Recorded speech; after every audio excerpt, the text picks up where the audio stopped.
আমার গিফট হইছে ভালোবাসার দিনে এই যে আমার হাজবেন্ডের জন্য। আমার হাজবেন্ড পাকোড়া অনেক পছন্দ করে, এই জিনিসগুলি ও অনেক পছন্দ করে, মানে অনেক পছন্দ।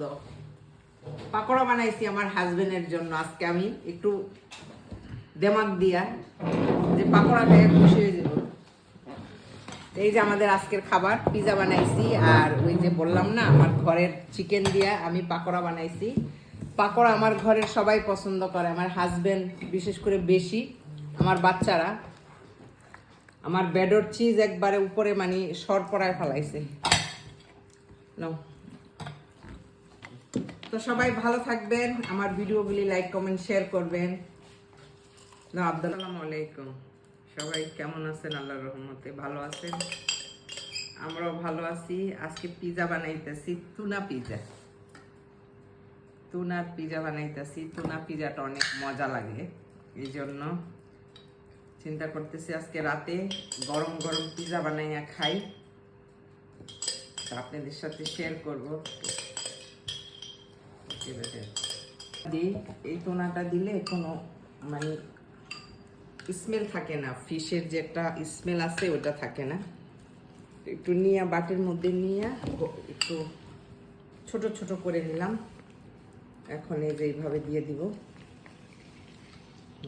এখন একটু পেঁয়াজ দিয়ে দিব চারোদিকে। দুইটা পিজা বানাবো, কারণ একটা পিজা তো আমাদের হবে না। এখানে কিন্তু দুইটা ডো, এই যে দুইটা ডো আছে।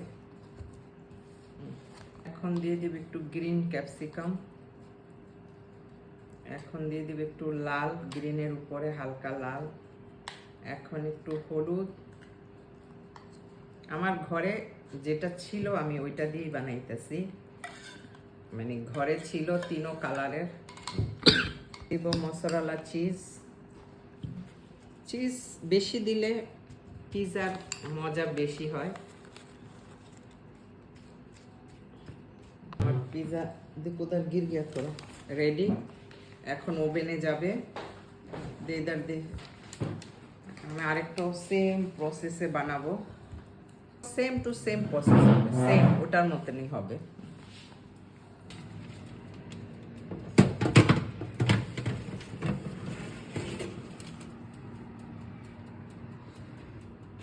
অন্য রকম করে বানাইতেছি। এটা পেঁয়াজ সসের উপরে পেঁয়াজ দিলাম, তারপরে এখন দিয়ে দিব ক্যাপসিকামগুলি, তারপরে টুনা দিব।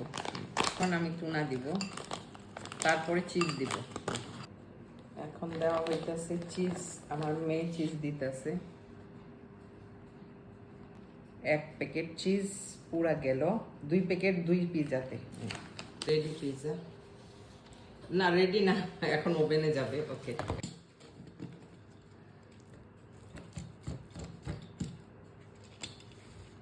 পিজার সাথে খাবারের জন্য এখন আমি একটুখানি পাকোড়া বানাইতেছি। এটা আমার চিকেন, যে চিকেনটা মানে শক্ত চিকেন খাইতে চায় না বাচ্চারা, এটা কাইটা নিছি।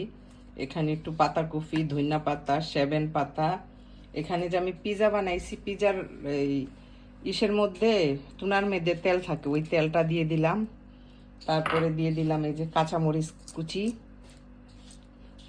তারপরে দিয়ে দিব একটু গাজর, মানে চিকেন ভেজিটেবলস একটা পাকোড়া বানাই নিব বেসন দিয়ে।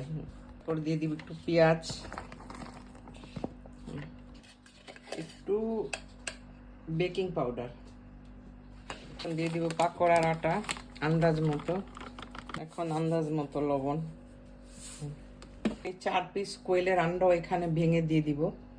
এই পানি এভাবে ভেঙে দিয়ে দিতেছে। হ্যাঁ, করে চটকায় চটকায় মেখে নিলাম। এখন তেলের এইভাবে বড় বড় আমি এক টান উঠায় কিন্তু খাওয়াও শেষ। এটা সেকেন্ড টান দিছি, সেকেন্ড খোলা আর কি।